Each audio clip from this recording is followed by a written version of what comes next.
Hello बच्चों, good morning, अस्सलाम वालेकुम। क्लास 4 कैसे हैं आप सब। तो हम आपका अंकुश हिंदी पाठमाला भाग 4 पर हम आपका रिवीजन कर रहे हैं। लेसन नंबर 13 सुखिया और दुखिया। बच्चों, हमने बुक रीडिंग की है, स्टोरी को हमने अच्छे से आपको समझाया है। अब हम इसके क्वेश्चन आंसर कर रहे थे, तो 2 क्वेश्चन हमने आपको अच्छे से समझा दिए। अब हम आपके 3rd and 4th 5 क्वेश्चन हम आपको आज बताएंगे। फिर से मैं आपको एक बार इस स्टोरी को अच्छे से समझा देती हूँ। इस स्टोरी में 2 चिड़ियाएं हैं। वो एक पेड़ पर 2 चिड़ियाएं रहती हैं, उनके बारे में स्टोरी है। एक का नाम सुखिया, एक का नाम दुखिया है। तो सुखिया जो है ये वाली चिड़िया है और दुखिया ये देखो। सुखिया हमेशा हैप्पी रहती है और दुखिया हमेशा सैड रहती है।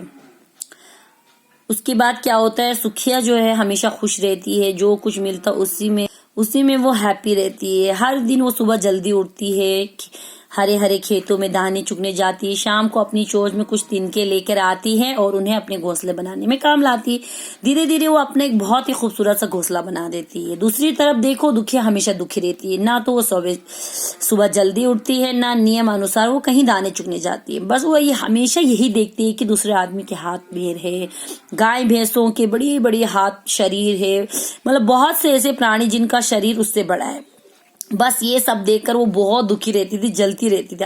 अक्सर वो ऊपर वाले भगवान अल्लाह को कोसती थी कि भाई तुमने तो दूसरे लोगों को, दूसरे प्राणियों को इतने सुंदर हाथ पैर, इतना सुंदर शरीर दिया है, मुझे इतना छोटा सा क्यों बनाया। हमेशा वो दूसरों को देख के जलती रहती थी। फिर कुछ दिन बीत गए। सुखिया जब सुबह के सूरज को मतलब दिन ऐसी तरह दिन बीतते जाते हैं। सुखिया जब सुबह उठती, वो सूरज की किरणों को देखती तो वो बड़ी खुश हो जाती, आनंद से भर उठती, यानी कि बहुत खुश हो जाती थी। उसके बाद शाम को जब वो डूबते हुए थके सूरज को विदा यानी अलविदा करती थी, तो खुद भी अपने घोंसले में जाकर आराम करती। जब सूरज छिप जाता था, वो अपने घोंसले में जाकर रेस्ट करती थी। अपने घोंसले में उसने एक पूरब कहते हैं बच्चों, पूर्व दिशा, जहां से सुबह सूरज निकलता है, उसकी तरफ उसने एक खिड़की बना रखी है। कभी कभी जब बादल के टुकड़े वहां से गुजरते हुए वो देखती थी, तो उसे बहुत खुशी मिलती थी। एक दिन क्या हुआ, बहुत जोर की आंधी आई। तो सुखिया ने अपना घोंसला बड़ी मेहनत और लगन से बनाया था, इसलिए ये काफी मजबूत था। वो उसमें जाकर छुप जाती। दूसरी तरफ दुखिया ने अपना हल्का पुल्का सा घोंसला बनाया था, तो आंधी के एक झोंके से उसका घोंसला उजड़ गया। उसके ऊपर धूल उड़ने लगी। सामने सुखिया के घोंसले को देखकर वो चिल्लाने लगती, ची ची ची, कहाँ हो सुखिया। फिर कहाँ कौन है घोंसले के अंदर से। सुखिया भी कहती है, ची मैं हूँ दुखिया, मेरा घोंसला टूट गया, अब मैं क्या करूं, कहाँ जाऊं। फिर सुखिया उसको अपने घोंसले में ले आती है।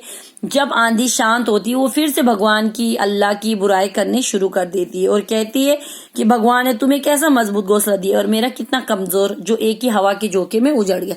सुखिया फिर उसे समझाते हुए कहती है कि जो मुझे दिया है वही तुम्हें भी दिया है, एक ही तरह के रंग, पंख, चोंच, टांगे, लेकिन तुम ही हो जो हमेशा दूसरे प्राणियों के शरीर, हाथ पैर देखकर दुखी रहती है और अपने आप में संतुष्ट यानी कि मैं अपने आप में खुश रहती हूँ। संतोष से पूर्ण यानी खुश रहती हूँ, मतलब मैं अपने उसमें जो कुछ मिलता उसी में मैं बहुत ज्यादा खुश रहती हूँ, उसी में हमेशा अपने आप को कंफर्टेबल महसूस करती हूँ।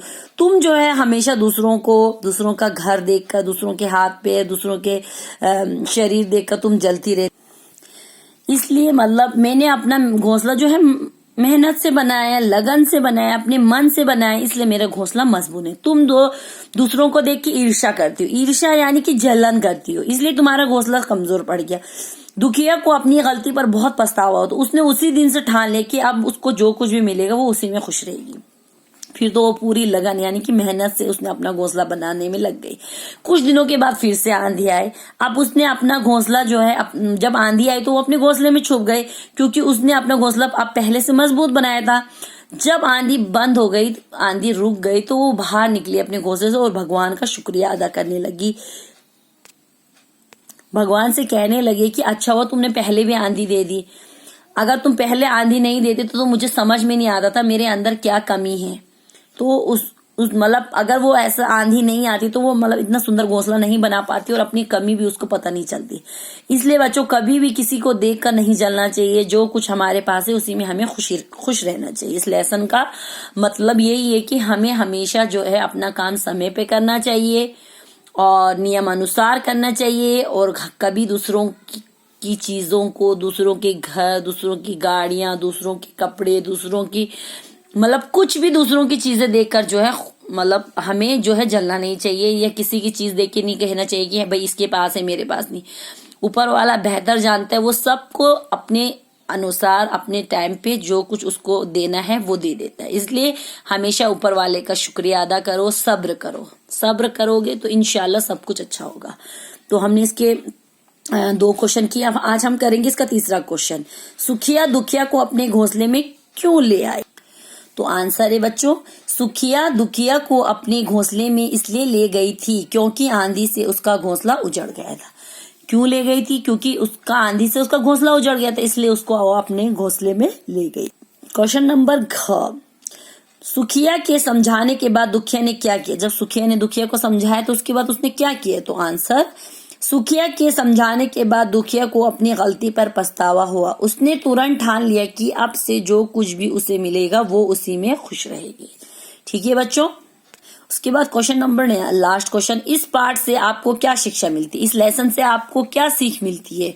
तो आंसर, इस पाठ से हमें यह शिक्षा मिलती है कि हमें जो कुछ मिलता है उसी में खुश रहना चाहिए, दूसरों को देखकर जलना नहीं चाहिए और मेहनत से अपना काम करना चाहिए। तो बच्चों अच्छे से आप इसको अपनी कॉपी पे कर लेना, याद भी कर लेना। इंशाल्लाह आगे का हम फिर आपको आगे का tick cross filling in the blank हम आपको कल कराएंगे। अल्लाह हाफिज, थैंक यू।